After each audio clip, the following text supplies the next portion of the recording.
ஓம் குளிகனை வழிபட்டால் வாழ்வில் நடைபெறும் அற்புதங்கள் தெரியுமா? நவகிரகங்களில் ஒவ்வொன்றுக்கும் தனித்தனி சக்தி உண்டு. அந்த சக்திகளின் வெளிப்பாடாக உருவான ஒரு முக்கிய காலதே குளிகை நேரம். இந்த குளிகையின் தோற்றத்திற்கு பின்னால் ஒரு அதிசயமான புராண கதை இருக்கிறது. ராவணனின் ஆசையும் கிரகங்களின் சிக்கலும்.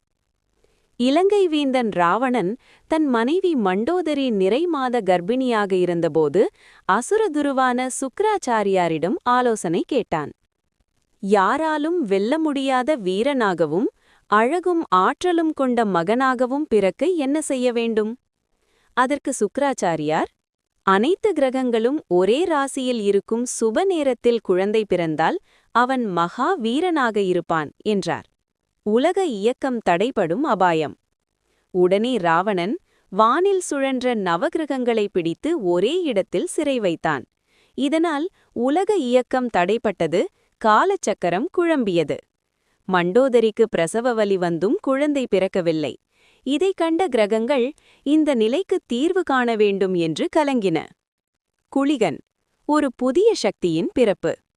அப்போது சனீஸ்வரர், கிரகங்களுக்கு இணையான ஒரு புதிய சக்தி உருவானால் இந்த சிக்கல் தீரும் என்று கூறினார். அதன்படி சனீஸ்வரரின் மனைவி ஜேஷ்டாதேவிக்கு ஒரு மகன் பிறந்தான். அவனே குளிகன்.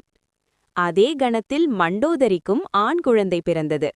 மேகநாதன், இந்திரஜித். அந்த நேரத்தில் இடி, மழை, மின்னல் எல்லாம் ஒன்றாக நிகழ்ந்ததால் ராவணன் மகனுக்கு மேகநாதன் என பெயரிட்டான்.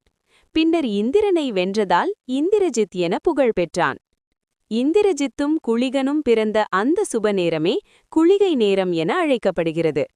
குளிகை நேரத்தின் மகத்துவம்.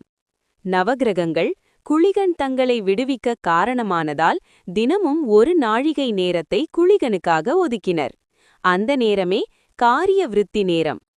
இந்த நேரத்தில் தொடங்கும் நல்ல செயல்கள் மீண்டும் மீண்டும் வளர்ச்சி தரும் என்று ஆசீர்வதித்தனர். குளிகன் வழிபாடு எப்போது? சனிக்கிழமை மாலை மிகச் சிறப்பு. சனீஸ்வரரை வழிபடும்போது குளிகனை மனதில் நினைத்தல் அவசியம். குளிகை நேரத்தில் இறப்பு சடங்குகள், அசுப நிகழ்வுகள் நடத்தக்கூடாது. வாரந்தோறும் குளிகை நேரங்கள். ஞாயிறு 3:00 to 4:30 PM. திங்கள் 1:30 to 3:00 PM.